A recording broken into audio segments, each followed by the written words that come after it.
સરેરાશ વિચલન અને સરેરાશ વિચલનાંક એમ બે વસ્તુ આપણે શોધવાની છે. સરેરાશ વિચલન અને વિચલનાંકનું સૂત્ર આપણને ખબર છે, પરંતુ અત્યારે જે રીત છે એ વર્ગવાળી રીત છે. એટલે આપણે સૌ પ્રથમ અહીંયા લખીશું વર્ગ અને બાજુમાં લખીશું આવૃત્તિ. આવૃત્તિ એટલે એફ. તો વર્ગ આપણને આપેલો છે 10 થી 30, ત્યાર પછી 30 થી 50, ત્યાર પછી 50 થી 70, 70 થી 90 અને છેલ્લે 90 થી 110. આટલા વર્ગ આપણને આપેલા છે.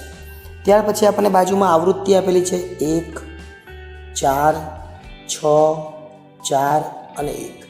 આ દાખલાને સૌથી વધારે ઇઝી અને સરળ કેવી રીતના બનાવી શકીએ? આ અગાઉના તમે દાખલા જોયા હશે, એ દાખલાઓ ન જોયા હોય તો એકવાર જોઈ લેજો, જેથી કરીને આ દાખલો તમને વધારે સરળતાથી સમજ પડે. સૌ પ્રથમ આપણને એક્સની જરૂર છે, કેમ કે આ અગાઉના દાખલામાં આપણે એફ કર્યું. તો આપણને એફ છે અને એક્સ નથી, તો એક્સ કેવી રીતે શોધીશું? એક્સ માટે આ બંનેનો સરવાળો કરવાનો, એટલે 10 વત્તા 30, 10 વત્તા 30 ભાગ્યા 2. 10 વત્તા 30 એટલે કેટલા થાય? 10 વત્તા 30 એટલે 40 ભાગ્યા 2 એટલે 20 આવે.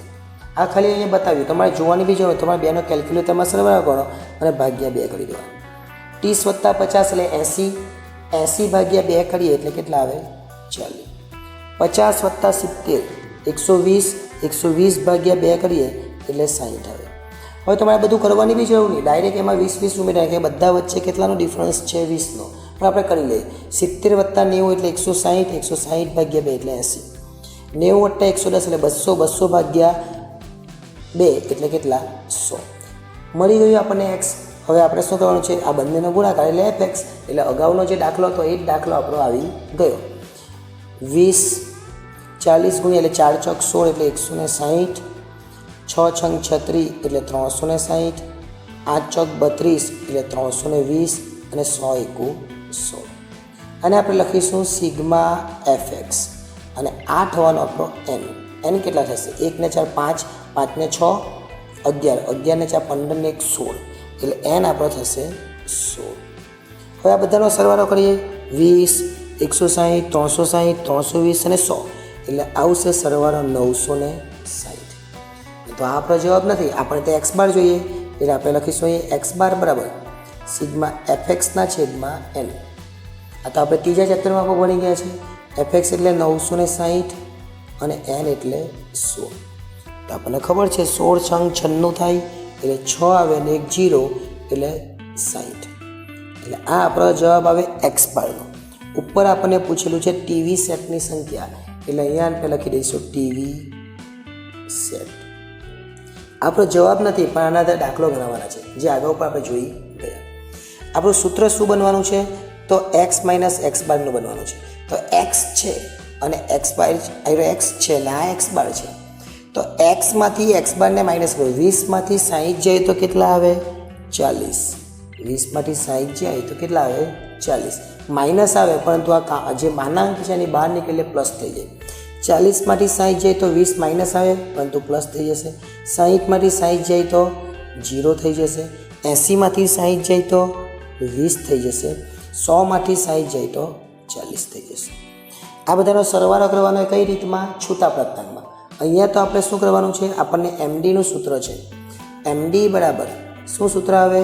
સિગ્મા આગળ એફ આવે, એક્સ માઇનસ એક્સ બાર આવે અને છેદમાં એન આવે. આપણી પાસે તો ખાલી એક્સ માઇનસ એક્સ બાર જ છે, આગળ એફ તો છે જ નહીં, એટલે આપણે એફ લખીશું અને એક્સ માઇનસ એક્સ બાર. એટલે આ જે જોઈતું હતું એ આપણને મળી જવાનું. એટલે આ એફ છે એની સાથે ગુણાકાર કરીએ. ચલો એફ સાથે ગુણાકાર કરીએ. 1 ગુણ્યા 40 એટલે 40 આવશે. 4 ગુણ્યા 20 એટલે 80 આવશે. 6 ગુણ્યા 0 એટલે 0 આવશે. 20 ગુણ્યા 4 એટલે 80 આવશે. 40 ગુણ્યા 1 એટલે 40 આવશે. આ બધાનો સરવાળો કરી દેવાનો. 40, 80, 0, 80 ને 40, 120, 120 એટલે કેટલા થઈ? 240.